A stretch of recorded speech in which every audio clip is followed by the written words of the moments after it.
É um prazer estar aqui com vocês, colaborando nessa iniciativa. Meu nome é Simone Elisa Facione Guimarães, eu sou formada em Medicina Veterinária pela Universidade Federal Rural do Amazonas. Eu fiz mestrado e doutorado na UFMG. Eu fiz pós-doutorado na Iowa State University, nos Estados Unidos, e fiz um outro pós-doutorado na Universidade de Wageningen, na Holanda.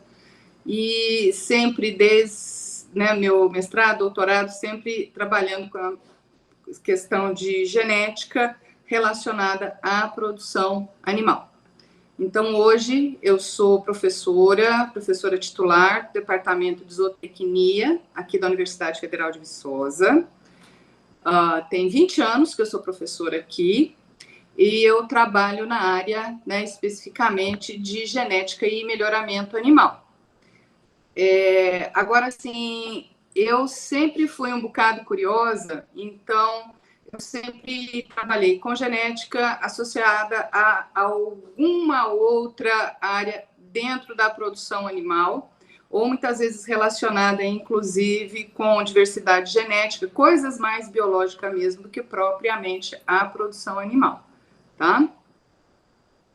E aí eu atuo, na pós-graduação aqui do Departamento de Zootecnia, atuo também como orientadora no Departamento de Medicina Veterinária. Já fui orientadora também do Programa de Genética e Melhoramento aqui da Universidade Federal de Viçosa.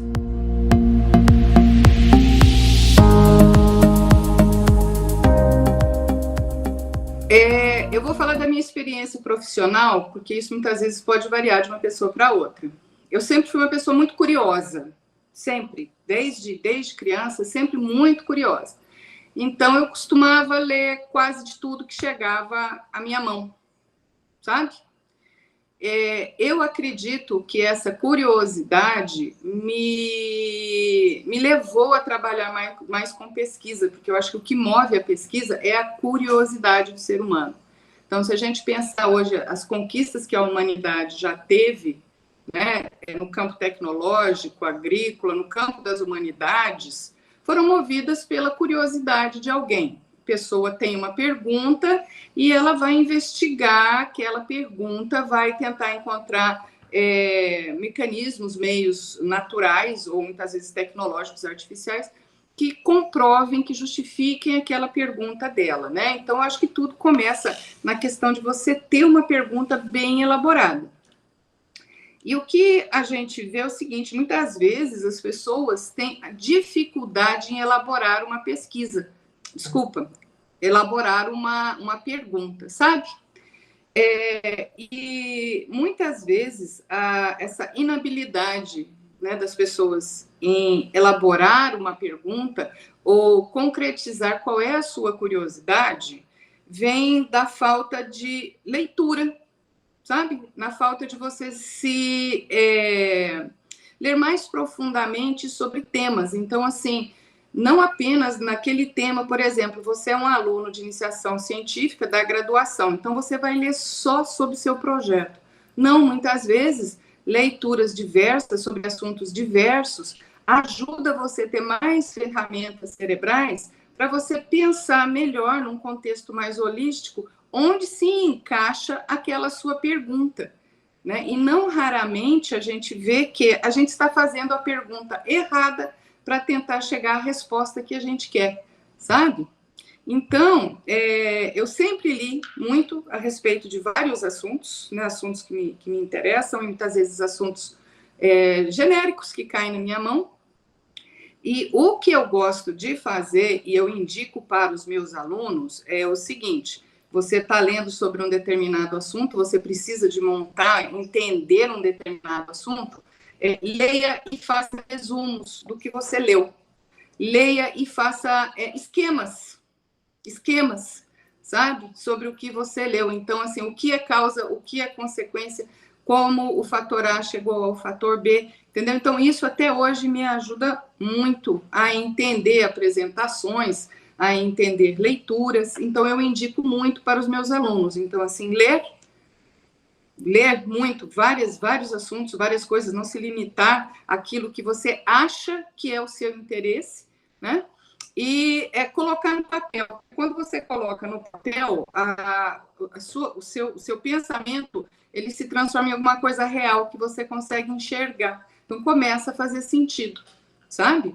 Então, são técnicas, assim, que eu recomendo para os meus alunos, né? Inclusive para os meus filhos, né? Então, dedique algumas horas por semana, sente num ambiente onde você se sente mais confortável, pegue a sua leitura, né? Dedique-se a ela, grife o que você acha de mais importante, muitas vezes revista, estou lendo revista, entendeu? Ou um livro de história, literatura. Se eu acho que tem alguma coisa interessante, eu grifo e escrevo para não esquecer aquilo.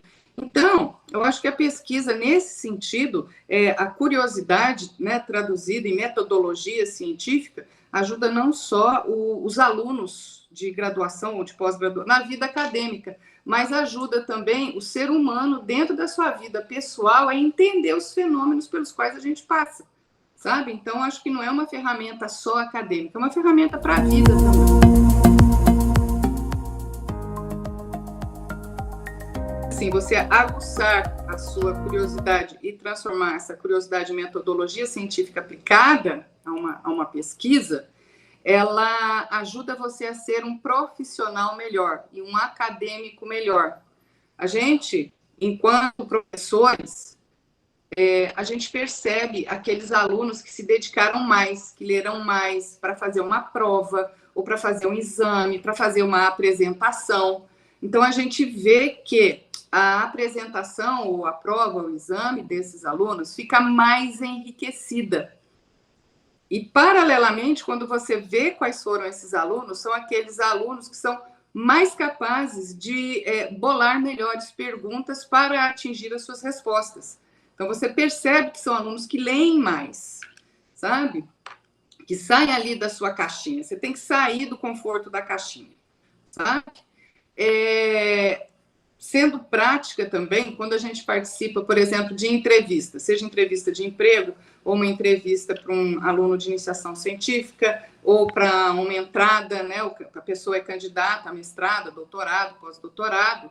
Então, você percebe aquela pessoa que tem mais conhecimento, mas não só sobre aquele conhecimento, aquele processo específico, né? Mas uma pessoa que, assim, é capaz de contribuir mais com a equipe, né, no sentido mais holístico do conhecimento mesmo, sabe? Então, assim, enriquece o currículo, enriquece as experiências profissionais da pessoa, e eu acho que enriquece também a capacidade pessoal da pessoa em conhecer e exprimir melhor os seus sentimentos. Tem mais armas, porque leu mais, se inteirou mais, pensou mais sobre o assunto, entendeu? Então, eu acho que, assim, né, não só nas questões práticas, né, e bem numa prova, e bem numa entrevista de emprego, né, você percebe que aquela pessoa que leu melhor, leu mais, entende mais do assunto, tem uma visão mais holística, mas né, para se entender melhor, né? Então, nesse campo, seria, né, o que eu recomendaria, porque a gente sente hoje, né, muita falta de leitura, as pessoas não leem, então a pessoa tem um assunto de tese, um assunto de TCC, ela só lê sobre aquilo, né? Então, eu tenho, né, vários alunos que começam os trabalhos de pesquisa, e assim, professora, mas eu não achei nada do meu trabalho de pesquisa, entendeu? Eu falei assim, então vamos ler sobre este assunto, sobre uma outra ótica, vamos lá, pega outras espécies para ler o que já foi feito em outras espécies, ou então sobre esse material que você está trabalhando, leia sobre este material, o que você encontra, entendeu? De modo a ampliar esse conhecimento da pessoa, porque isso enriquece. O que eu indico sempre para né, os jovens é o seguinte, procurem sempre se dar o máximo que você puder, não faça só o que a média faz. Se você faz o que a média faz, você vai estar na média, né? Então, hoje, a gente vê que tem muita gente na média, né? E aí, quem faz a diferença, né? Quem faz a diferença é a pessoa que está um pouco acima da média.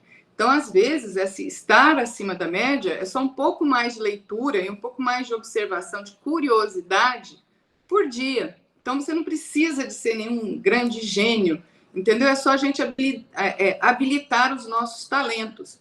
Então, se você tem um determinado talento, procure explorar aquele talento, aquela área, né? Muitas vezes a pessoa fica querendo trabalhar com coisas que ela, de fato, não tem interesse. Então, não vai resultar. Entendeu? Então, a questão de você, de fato, ver qual que é o seu talento. Então, deixa eu estudar meu talento. A gente vê muito alunos interessados naquelas áreas que estão em moda, né? Eu vou falar, né, trabalhar nessa área aqui, porque essa área aqui é moda, não sei o quê. Vai ser um profissional na média. Enquanto se ele trabalhasse com a outra área para a qual ele tem talento, ele poderia se sobressair. Então, ter esse cuidado nessa observação